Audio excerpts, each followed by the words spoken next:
Unveiling Strong Delusion, Video 35, Jesus in the Old Testament, Part 2, Jesus and Esau, or Esau. In this video, I will equate Jesus and Esau, or Esau, as the same historical person. First, a few words about how the strong delusion works. Those who rule us know us better than we know ourselves. They use both our strengths and weaknesses against us. They set us against each other and use the slaves to keep the slavery system intact and functioning smoothly. They use fear and credulity to compel obedience. They use our desire to belong to the group to tame and homogenize the group. They use consensus beliefs to reject any contrary views of history, religion, or science. They use our essentially good natures against us. Wear a mask or your grandmother will die. Much of the strong delusion comes from groupthink and the inability and unwillingness of people to think outside the box or challenge accepted authority. Groupthink means the practice of thinking or making decisions as a group in a way that discourages creativity or individual responsibility. That's the Oxford Dictionary. At all costs, reputable scholars avoid expulsion from the groupthink box. That applies to all forms of scholarship, from history to religion to physics and more. Schools teach two lessons well: obedience and credulity. These two lessons transfer into adult life, particularly into institutions of higher learning. The slogan, "Question authority," means nothing in a world where we learn from childhood to believe authority figures and people accept whatever those in authorities tell them. In the land of the blind, the one-eyed man is king. And here we have a little boy who the clever photographer gave us the one-eye symbolism, and two little children who will grow up to be members of the groupthink box, little zombies already trained in cultural stereotypes at very young ages. And the rulers loved the mask. Here we have little World War II British children wearing their masks, soon to go off to Eton and Oxford and Cambridge. And World War I, the mask, even on the donkey, has a mask, because they loved the mask. Memorization and rote learning play large roles. Schools reward children for not for their ability to think and to pose hard questions, but for their ability to memorize data given to them as the truth by their teachers. Students do not progress to doctorates in their fields by challenging the consensus opinions of their teachers, but by absorbing them and incrementally augmenting them. The Oxford Dictionary defines science as the intellectual and practical activity encompassing the systematic study of the structure and behavior of the physical and natural world through observation and experiment. No one has observed an atom, but the masses believe in atom bombs, nuclear generators, and radiation that lasts for thousands of years. Even though millions of people live in Hiroshima and Nagasaki, the world believes the USA dropped nukes on those two cities without a single question of what about the radiation. No one questions how massive oceans and lakes could remain on a spinning ball, or how flights can fly in both directions, one with the spin and the other against the spin. Even when ideas make no sense, consensus makes us accept them for fear of eviction from the box. Quote, "One of the biggest problems faced by Kepler and other defenders of the idea that the Earth moved around the sun, in other words, the Copernican system of astronomy, was that the Earth feels stationary and we actually see the sun moving around it." Rupert Sheldrake, Science Set Free, page 292, and in England they published that as The Science Delusion. Despite the universal experience of a stationary Earth and a tiny moving sun, no reputable scientist today would question the Copernican system. Well, who are you going to believe? Me or your own eyes? Groucho Marx, Duck Soup. Our concepts of historical and biblical timelines come directly from groupthink without any evidence. Over the centuries, history has become longer and longer, going from the idea of a few thousand years to billions of years of geological time.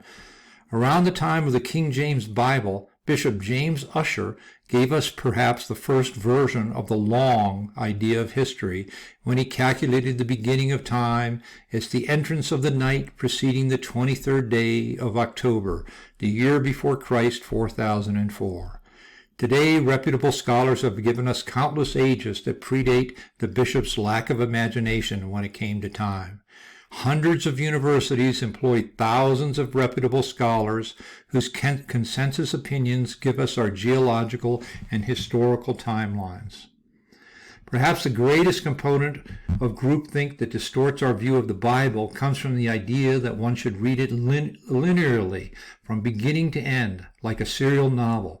Creation, Eden, the flood, the Tower of Babel, and baffling of the languages of earth, the story of Adam, Abraham, Jacob and Esau, the Exodus, Judges, and a succession of kings, the New Testament and Jesus, long after the earlier events. Rulers of men created that sequence and made it into the sequence that no one can deny. Scholars can argue about the exact dates of one event or another, but they cannot question the sequence. The coincidence theory of history permeates reputable scholarship. Scholars readily accept identical persons and events in allegedly widely disparate time periods and locations as pure coincidence. Many scholars have pointed out the remarkable similarities between historical tales about people separated allegedly by thousands of years and vast distances.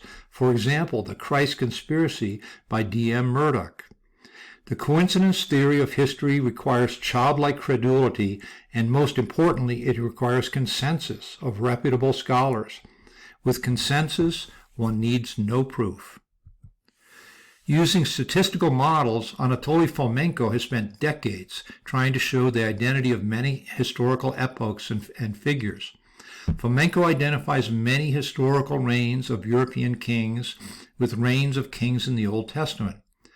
Fomenko puts much of the blame, or credit, depending on one's point of view, of the current chronology on Joseph Justus Scaliger, who lived from 1540 to 1609, and Denis Peto, 1583 to 1652, also known as Dionysius Petavius, a French Jesuit theologian.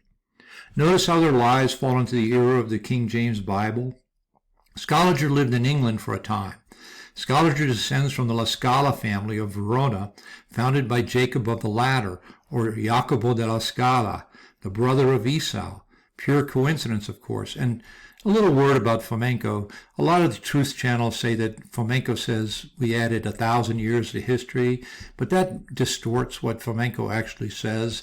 Fomenko says basically that we have no written records prior to about 1000 AD, that all the written records that we have today all appeared basically during the late Middle Ages and the Renaissance. Scaliger, our age's wonder, the learned son who eloquently can speak Spanish, French, Italian, Nubian, Dutch, Chaldee, Syriac, English, Arabic, besides the Persian, Hebrew, Latin, Greek. O rich, quick spirit, O wit's chameleon, which any author's color can put on. Guillaume de Salus du Bartha. And because people, even in his own day, knew Scaliger as a super important intellectual. To achieve success in academia, a person must go through years of study to earn a doctorate in history, archaeology, theology, or any other subject. The best schools have existed for many years, some for many centuries. Academic fields have dogmas just like religions. They don't accept heretics. While academics can debate the fine points of their particular dogma, they cannot blaspheme. Blasphemy precludes tenure and prized university seats and prestige. No reputable scholar would give my theories about the biblical timeline any thought. Even though the accepted timeline of the Bible has no historical or archaeological support, it has the most important support of all, academic consensus. Just like the police state virus, Only the consensus of those in charge matters. No amount of evidence to the contrary can change the consensus of those who rule or of those who obey. You will be assimilated. Resistance is futile. The standard biblical timeline goes like this, with variations here or there. Birth of Adam, 4246 BC. And all these dates are very precise. Great Flood begins, 2590. Birth of Abraham, 2297. Birth of Sarah, 2287. Covenant of circumcision, 2198. Birth of Isaac, 2197. Birth of Esau and Jacob, or Yaakov, 2137. Joseph taken to Egypt, 2029. Exodus, 1577. And there's a lot of different variation here, 300 or 400 years one way or the other, or 200 or 300 years. Judges, 1505 to 1018. David anointed king, 1062. Divided monarchy to destruction of temple, 982 to 587. The Babylonian captivity, and then the little baby Jesus, born around the year 0. And this is generally accepted. Nobody moves out of it except for a few years here or there. Those who have followed my videos know I put Jesus in Europe in about the 12th to 13th centuries, which may get duplicated in the 16th to 17th centuries. I want to show through more videos that the idea of the Old and New Testaments plays a large role in the delusion. The Torah from Genesis 11 to Joshua occurred at about the same time as the New Testament, around the 11th to 13th centuries. The rulers created the long timeline to hide the truth. Rather than Moses living 400 years after Jacob and Esau, he lived during their lifetimes and fought wars against the children and grandchildren of Esau, the Old Testament name for Jesus. Followers of Moses crucified Jesus Esau, or Yesu. The Catholic Church Inquisition against the Cathar took place in the 13th century. We know little about Cathar beliefs because of the Inquisition. They lived in Europe, from northern Spain and southern France to the Balkans, and perhaps to the north, such as Bavaria and Bohemia.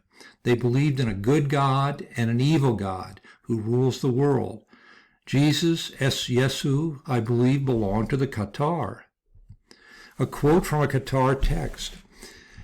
Wherefore my Father sent me to this world to make manifest his name to men, that they might recognize the devil and his wickedness. And this has a very important theological connotations, this sentence, because you can see the Cathar didn't see Jesus coming down as a savior to save mankind from original sin, but as a messenger to tell them about the devil and his wickedness and their need to resist. But when Satan learned that I'd come down to this world, he sent his angel to take 3 pieces of wood. These he gave to the prophet Moses for my crucifixion. This wood they have kept for me until the present. And he revealed to Moses his divinity and bade him give laws to the children of Israel and lead them on dry ground through the midst of the sea. And this is from a text known best as the Secret Supper or La Cena Segreta, and it has other names, Interrogatio Johannes. And here a slightly different translation of the same quote. And therefore did my Father send me into the world, that I might make it known unto men, that they might know the evil device of the devil. Again, not for Savior, not a Deus ex machina, not Superman or Batman coming to the rescue, because every human being must rescue themselves. And then when he, the devil, perceived that I had come down out of heaven into the world, he sent an angel and took 3 sorts of wood and gave them unto Moses, that I might be crucified. And now are they reserved for me. And I think we have evidence of Moses in the 13th century, and I've shown some before, and I'll go through more in the future. But then did the devil proclaim unto him his Godhead and unto his people, and commanded a law to be given unto the children of Israel, and brought them out through the midst of the sea, which was dried up. And here we have a picture that I've shown before, a painting by Giotto di Bandone, the painter who lived near Lake Garda. And I believe that Jesus spent a lot of time in the Veneto region near Lake Garda, Padua, Verona, because his brother Jacob founded the ruling family of Verona. Vowels play a huge role in the strong delusion. According to reputable scholars, between the 7th and 11th centuries of this era, scribes known as the Masoretes gave us the authoritative text of the Old Testament, including vowel points. According to the Masoretes, the same letters could have different vowel sounds in different contexts. For example, Aleph, the first letter of the Hebrew alphabet, could have sounds besides the Ah sound, such as the S sound in Elohim, Elohim meaning God. And you can see the Aleph, and it has the little triangle of dots, then another couple of dots underneath it that give us the E sound, and that's just called Segol sounds, or Hataf Segol. And Adam and Edom also have the same spelling, but different pronunciations.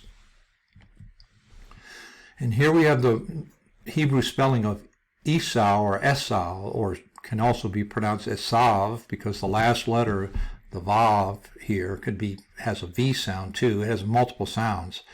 And here we have these two little dots called the Tsere by the Masoretes, which say this Y, this ayin letter, they pronounce with an E sound because of those two dots.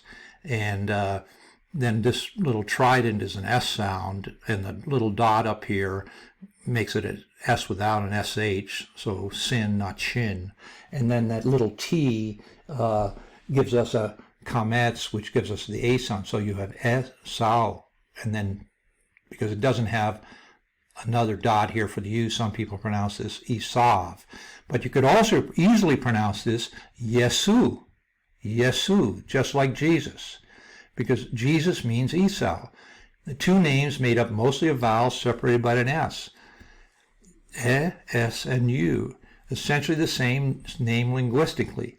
The few facts we know about Esau and Jesus contain many coincidences, and I think these coincidences identify them as the same person. And identifying them as the same person makes Jesus into a much more interesting person, with many children and descendants. Esau, the Strong's Hebrew 62:15 defines as hairy or rough, but the name derives from the verb asa, meaning to do or to make, and you can see that 62:13 and 62:15 because they have similar derivations. Quote, "And it came to pass at the end of 40 days that Noah opened the window of the ark which he had made, asa. And asa has a cognate in Spanish, hacer, to do or to make.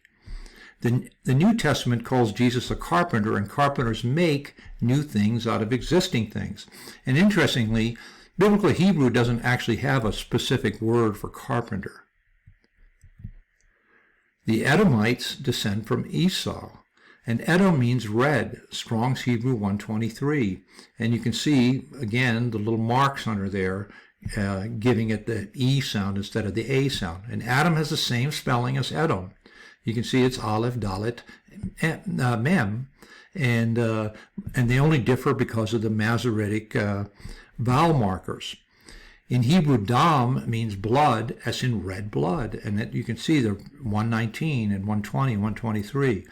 Red symbolically represents human beings, and Esau or Yesu, Jesus, the hairy red man, represents the human race against the others, or the fallen angels, led by Yahweh, the Lord of hosts. The Bible also connects Mount Seir, or hairy mountain, to Esau. Now Seir, Strong's Hebrew 8165, derives from Sair, Strong's Hebrew 8163, meaning hairy. As with all biblical locations, scholarly consensus has a location for Mount Seir, south of today's ersatz, Israel. Italy has a Pelosa mountain, or hairy mountain, in the Apennines. It also has a small town named Pelosa near Padua in the Veneto region. Jacob, or Jacopo della Scala, founded the ruling family of Verona in Veneto near Padua. I think the historical Jesus spent a lot of time in the Veneto region. The island of Sardinia, or Sardinia in Italy, also has a Pelosa beach near Maddalena Island, and the hairy Jesus near Mary Magdalene. And these are the generations of Esau, the father of the Edomites in Mount Seir. And I had a hard time, I knew that Italy had a Mount Pelosa, but I had a hard time finding it because Google Earth doesn't show it. But here you can see trekking at La Pelosa Mountain. And Val Nerina is in the central Italy, northeast of Rome. The Great Vowel Shift occurred in English between about 1300 to 1700.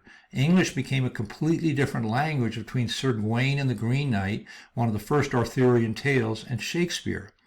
Sidin de Sage and de Assault, what says it at Troy, de Borg Britain and Brent to bronze and axe. Soon as the siege and assault had ceased at Troy, the burg broken and burnt to brands and ashes. A.S. Klein. Interestingly, J.R. Tolkien and E.V. Jordan edited one of the main versions of Sir Gawain. We will see J.R. Tolkien again in his video in his relationship to Jesus Esau.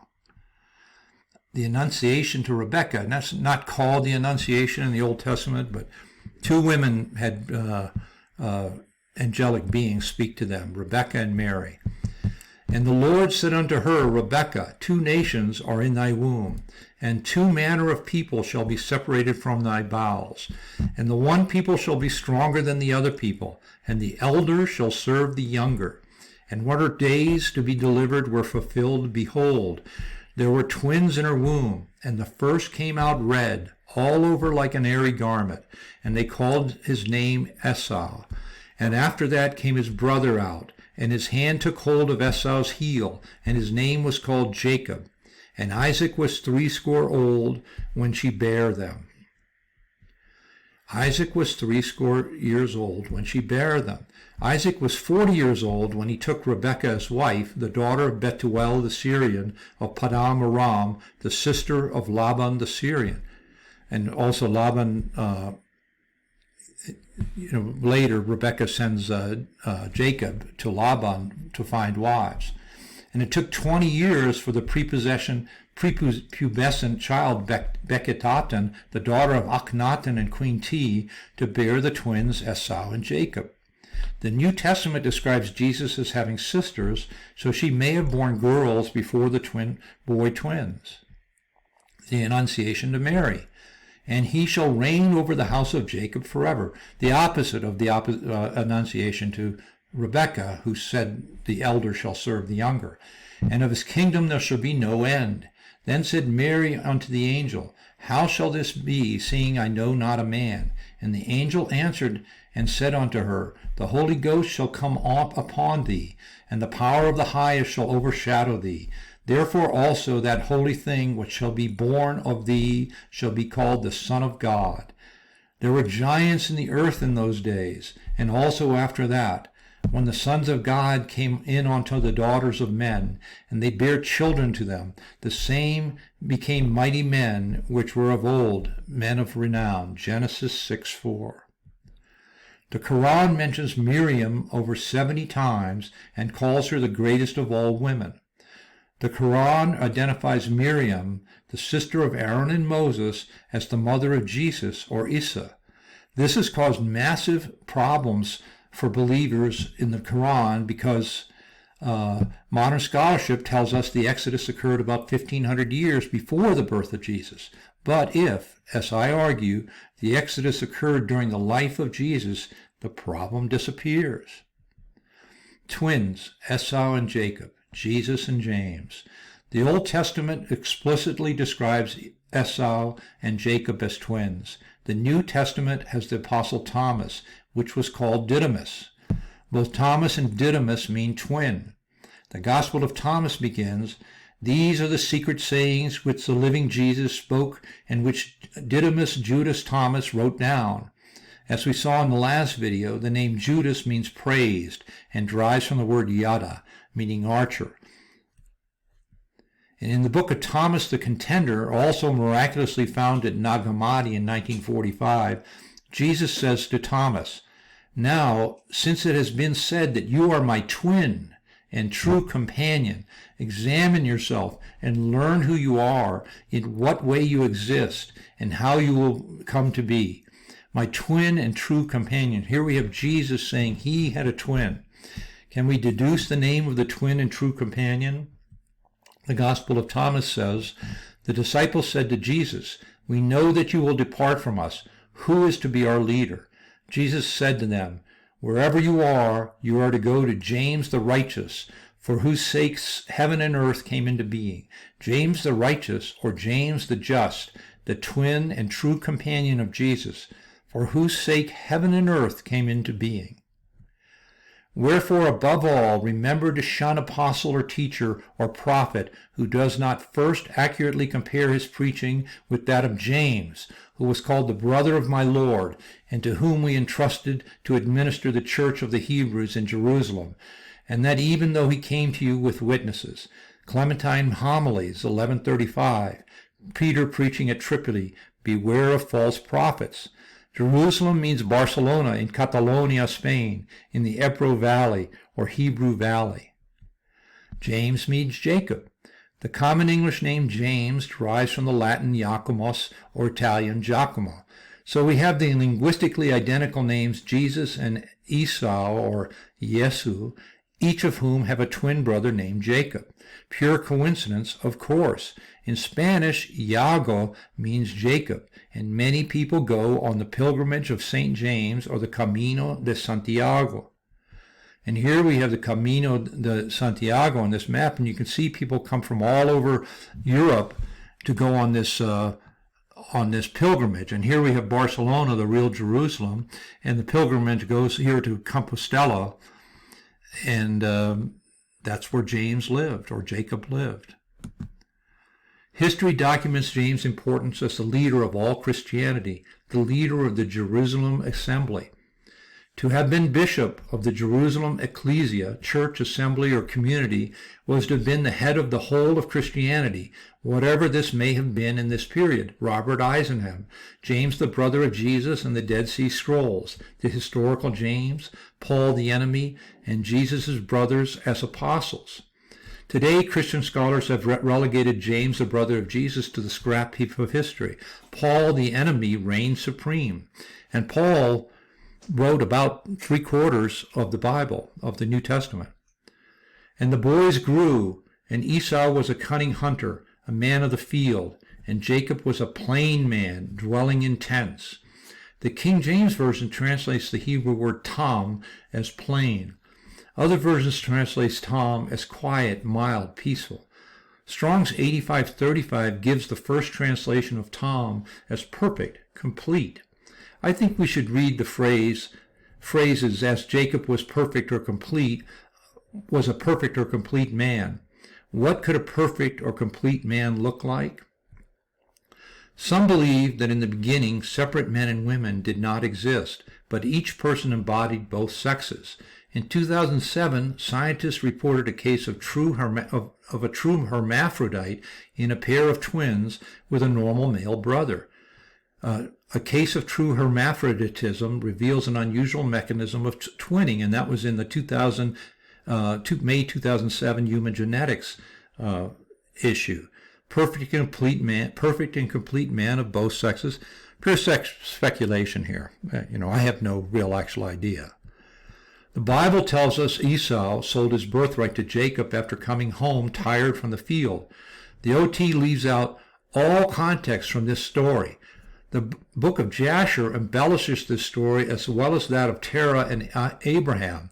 Understanding the history of Terah, Abraham, and Nimrod helps put the story in context and also puts Terah in a super bad light, more than one bad light. After the flood, Nimrod, son of Cush, grandson of Ham, became a great king, winning many wars. Nimrod wore the skin garments of Adam, which his grandfather Ham had stolen from his great-grandfather Noah. Nimrod became strong when he wore the garments. Nimrod appointed Terah as the commander of his army. So here we have a giant bit of context for Terah, who in the Old Testament just basically describes as the father of Abram. Nimrod built the city of Shinar, and from there ruled over all the descendants of Noah. But Nimrod and Terah worshipped false gods. On the night of Abram's birth, wise men prophesied Abram will grow up and be fruitful and multiply and possess all the earth, he and his children forever. And he and his seed will slay great kings and inherit their lands. The wise men told Nimrod about this prophecy. Nimrod demanded Terah give him the child. Terah bought time, and eventually he took a child from one of his servants, which his handmaid had born to him that day. So this might be his own child born to him by the handmaid, or perhaps just that's a turn of phrase. And Terah brought the child to the king and received value for him, because Nimrod paid him in gold and silver and pearls. And Nimrod took the child from Terah, and with all his might dashed his head to the ground, for he thought it had been Abram. And this was concealed from him from that day, and it was forgotten by the king, as it was the will of providence not to suffer Abram's death. Terah took Abram, his mother, and a nurse, and hid them in a cave, where Abram lived for 10 years. After Abram left the cave, he went to Noah and his son Shem, and lived in the house of Noah for 39 years. During this time, Nimrod and his great men and 600,000 people built the city of Shinar, and started to build the Tower of Babel. God and 70 angels descended and confused their tongues. The Lord turned 1/3 of the people into beasts like apes and elephants, killed 1/3 of them, and scattered the last third throughout the earth. Quote, and as the tower which the sons of men built, the earth opened its mouth and swallowed up 1/3 part thereof, and a fire also descended from heaven and burned another third, and the other third is left to this day, and it is of that part which was aloft, and its circumference is 3 days' walk. And here we have a Google Earth picture of the Levasseur Island in Quebec, Canada. And you notice the size of this island in this supposed lake, and they call it an annular lake, which just has a ring around the big island. And here, to give it some context, we see where it is in Quebec towards the Atlantic Ocean, near the St. Lawrence Seaway. And here you can see in the island is what's called Mount Babel. Very interesting, Mount Babel. And UBTV, a YouTube channel that tries to show that Egypt existed in North America, has identified this island as the Tower of Babel. Whether he has it right or not, I don't know, but it's very interesting. And here from the Ministry of Truth, or Wikipedia, René-Levasseur Island is a large island in the center of Lake Manicouagan in Quebec, Canada. Its highest peak is Mount Babel at 952 meters, or 3,123 feet, which is contained in the Louis Babel Ecological Reserve. The lake has a 40-mile diameter, which would make its circumference about 125 miles, which a man could walk in 3 days. And 952 meters times 3 would be almost 3 kilometers in height. And of course, the Mount Babel itself has a much smaller circumference than the lake, so you could walk that easily in 3 days. Chapter 10 of Jasher describes the scattering of the people in the cities and countries they founded. Unlike the Old Testament, Jasher describes places and people we can identify today, such as Italia, named specifically. Nimrod remained in Shinar, rebuilt cities, and ruled. Terah served as captain of the host of Nimrod. Nimrod, Terah, and the people worshipped other gods. Abraham rebelled against Terah's idols and destroyed them. This destruction so angered Terah that he went to Nimrod and asked him to judge his son, as any good father would do. Rather than repenting, Abram attacked Nimrod for leading his people to worship false gods. Nimrod had Abram jailed and called his princes and sages to help determine his fate. They agreed that Abram should burn in a brick furnace.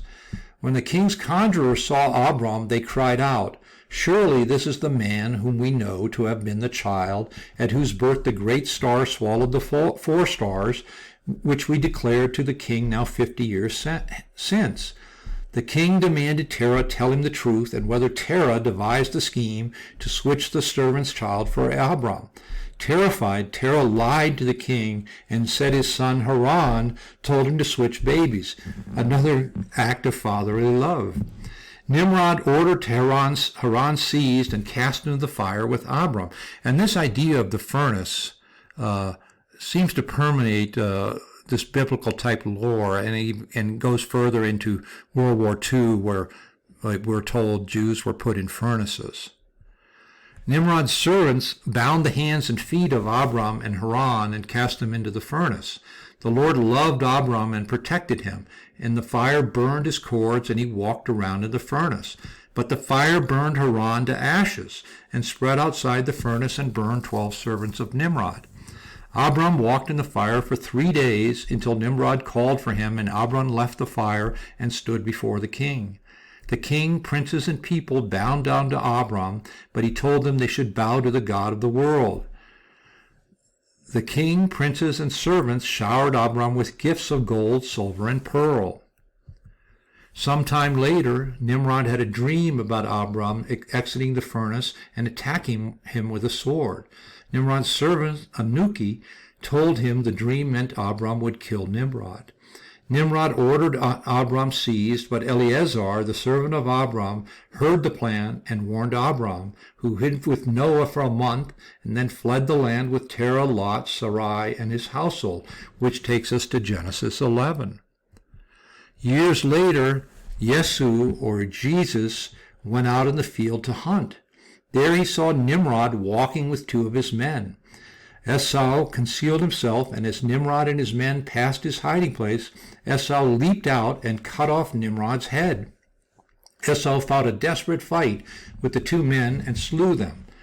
Esau then took the garments of Adam from Nimrod and fled from the army of Nimrod, who were nearby.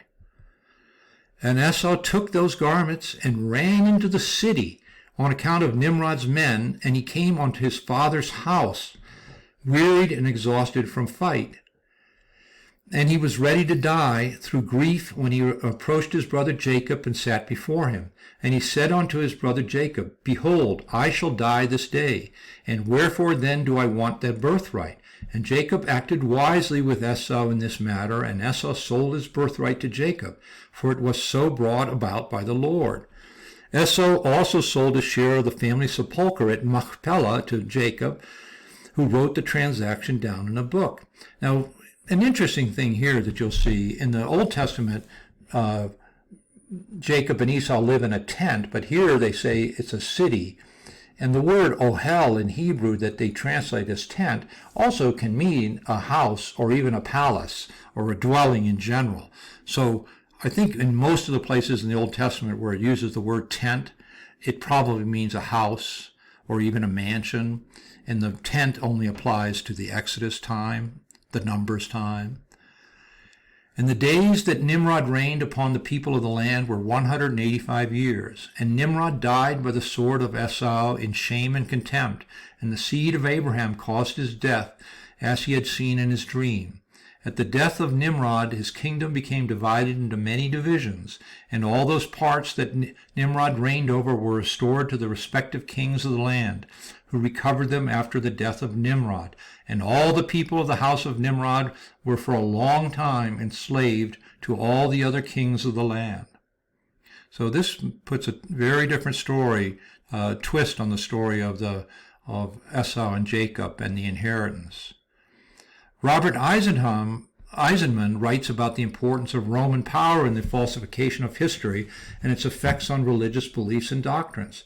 He shows the contrast between the New Testament depiction of a peaceful Galilee in the times of Jesus and the war scroll of the Dead Sea Scrolls, which depicts an apocalyptic picture of the Holy War, with which the partisans of Oliver Cromwell's militant Puritanism in the 17th century England would have felt comfortable, because probably this apocalyptic war occurred not too long from the time of Cromwell.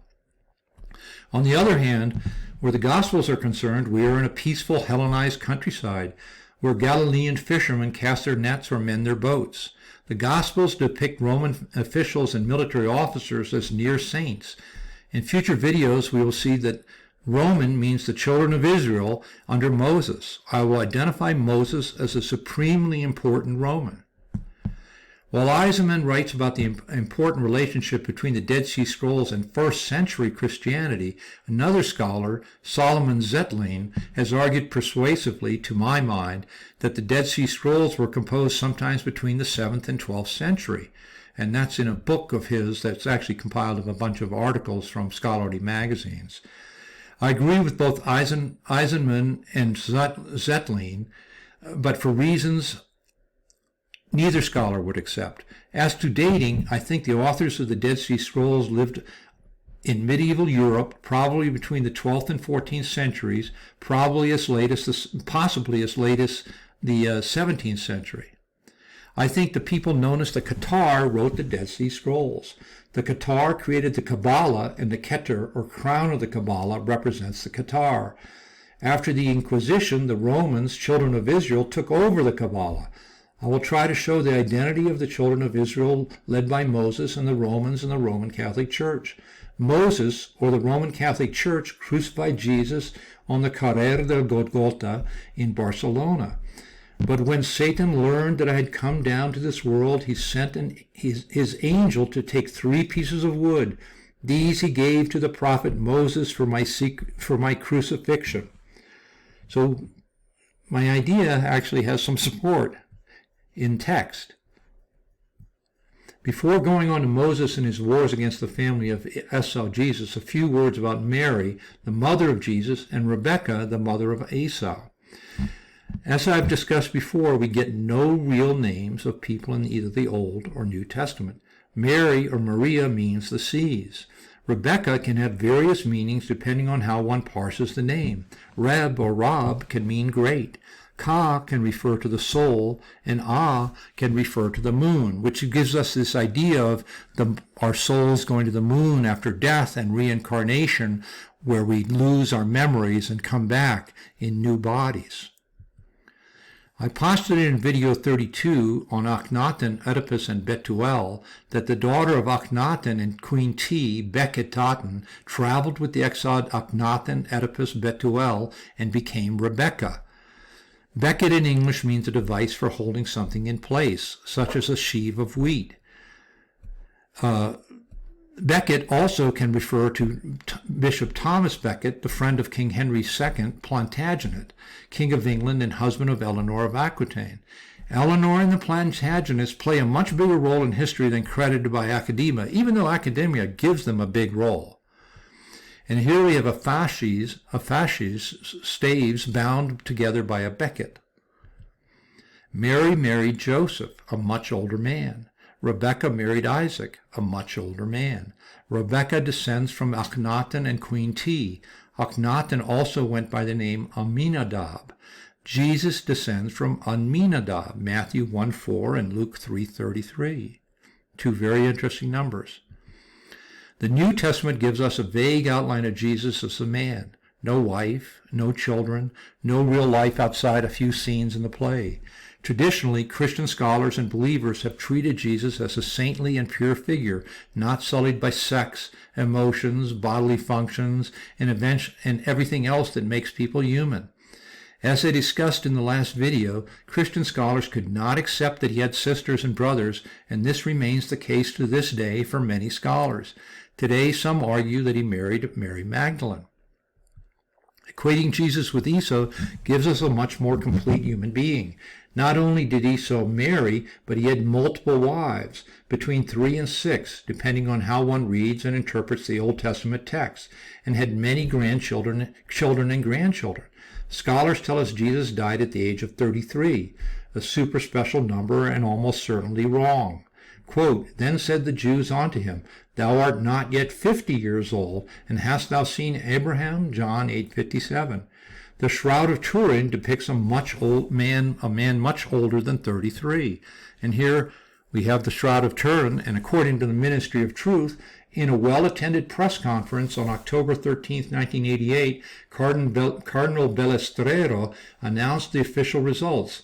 that radiocarbon testing dated the shroud to a date of 1260 to 1390 AD with 95% confidence. And this dating fits very well with my hypothesis that Jesus or Esau lived in the 12th and 13th century. And I have to admit that, I don't have a lot of faith in carbon dating. I think it's mostly bogus. Now, wives 1 and 2. And Esau was 40 years old when he took to wife 1, Judith, the daughter of Beri the Hittite, and 2, Bashemat, the daughter of Elon the Hittite, which were a grief of mind unto Isaac and to Rebekah. And it was a grief to them because the family tradition of marrying within the family, endogamy. Judith means Jewess, so not really a name, but a description. And scholars speculate that Bashemat derives from Besem, meaning incense, so perhaps a description and not a real name. Scholars have given Bashemat a negative connotation as offering incense to false gods, and a positive connotation for deeds as pleasant as incense. As I discussed before, Hittite means the Basque of northern Spain and southern France. The Basque have one of the most insular societies in the world. Some say 27% of Basques have type O negative blood, the rarest blood in the world and the universal blood donor. And I put the word some say because the internet just has tons of so-called information about type O, about Rh negative blood, and none of it with any documentation, or hardly any of it. Northern Spain and Catalonia also have a high incidence of red hair. Red-haired people often have Rh negative blood, as do blonde people have a higher incidence of Rh negative blood. The Basque traveled and spread around the world, including Colombia, Argentina, Chile, Peru, Venezuela, Uruguay, Mexico, Canada, and the United States. So Jesus, Esau, could have descendants in any of those places. Wife 3.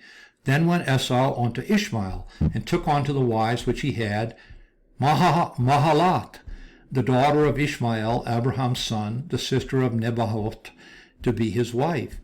Here Esau followed the family tradition by marrying his cousin.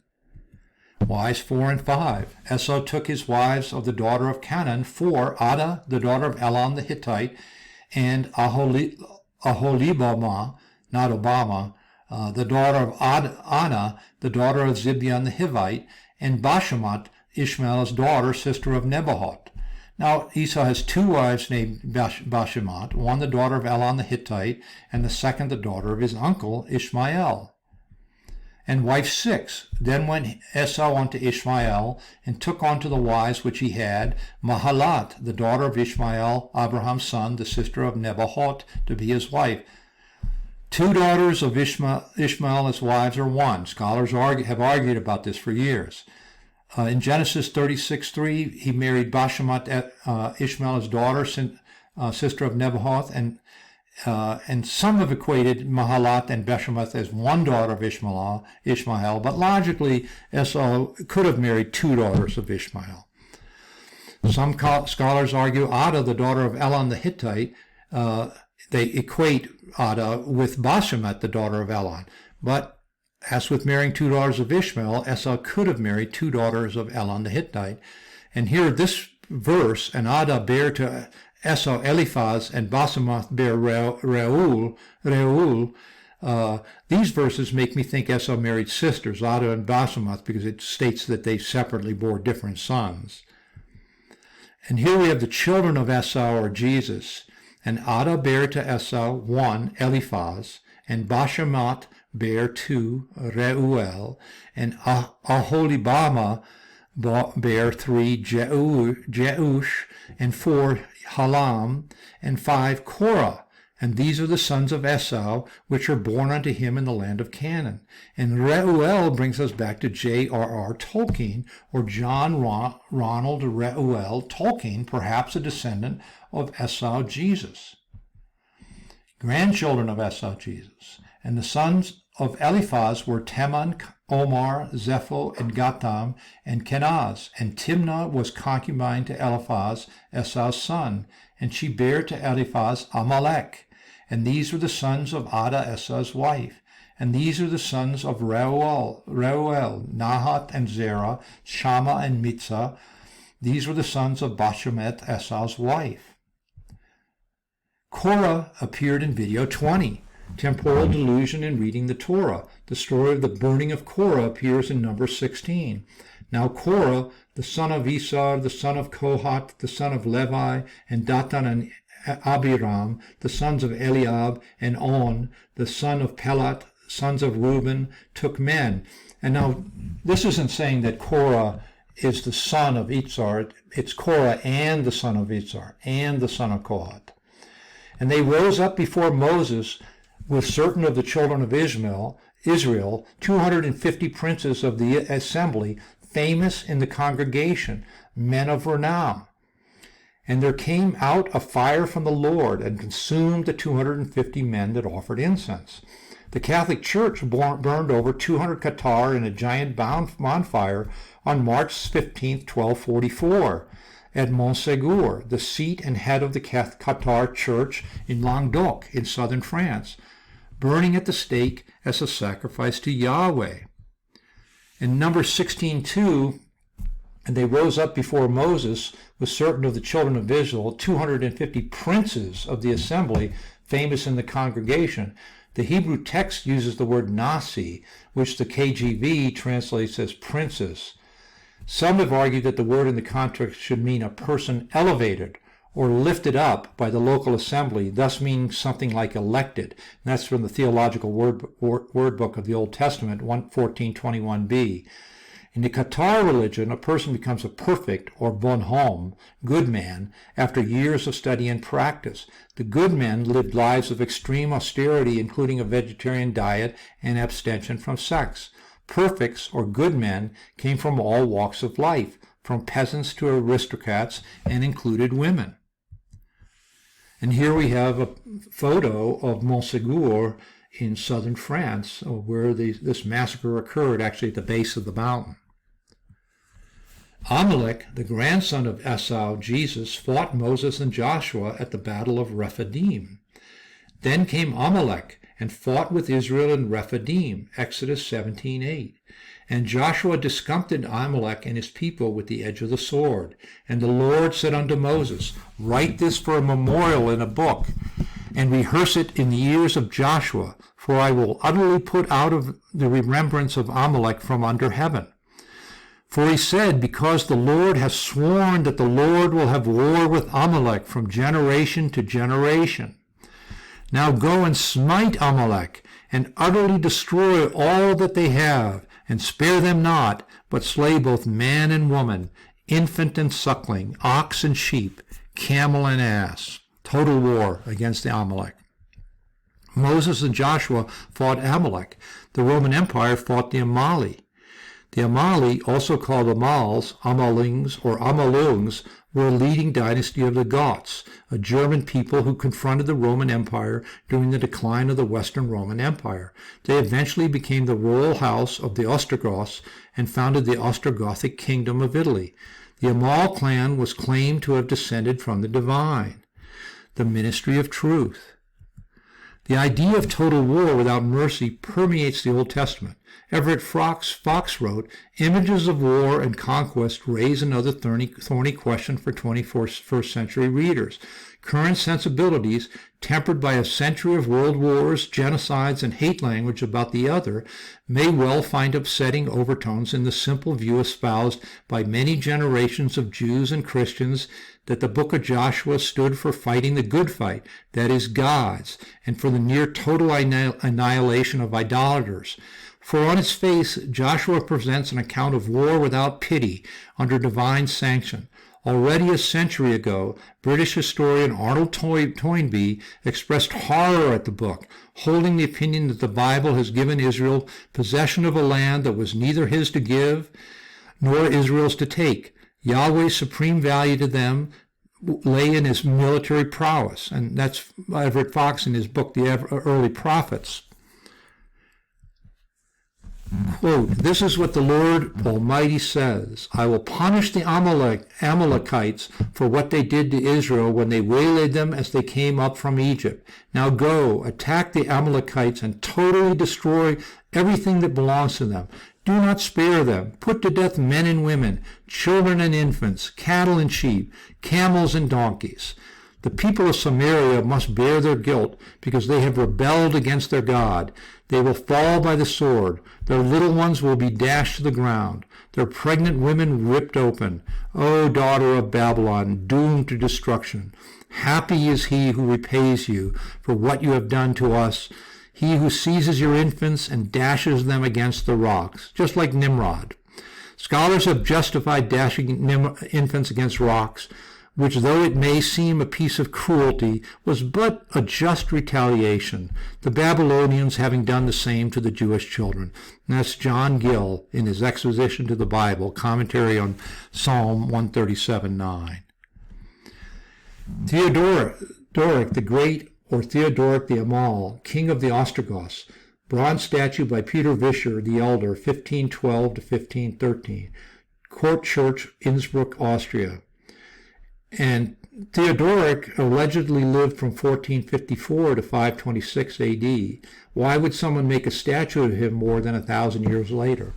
And let's look at this statue, the shield here. If you look at his shield, it has a man, a bearded older man with a raised sword. And this man looks remarkably like the man in the Shroud of Turin.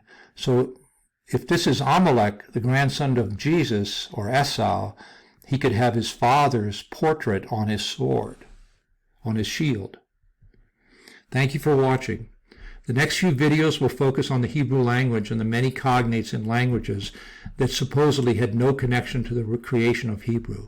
They will discuss vowel changes and how they distort history and our understanding of cultural connections around the world. You don't have to know any Hebrew to follow along. Then I will return to the idea of the identity of the Romans and the children of Israel. I will identify Moses and Joshua as famous Romans and show the origin of the fasces with the children of Israel.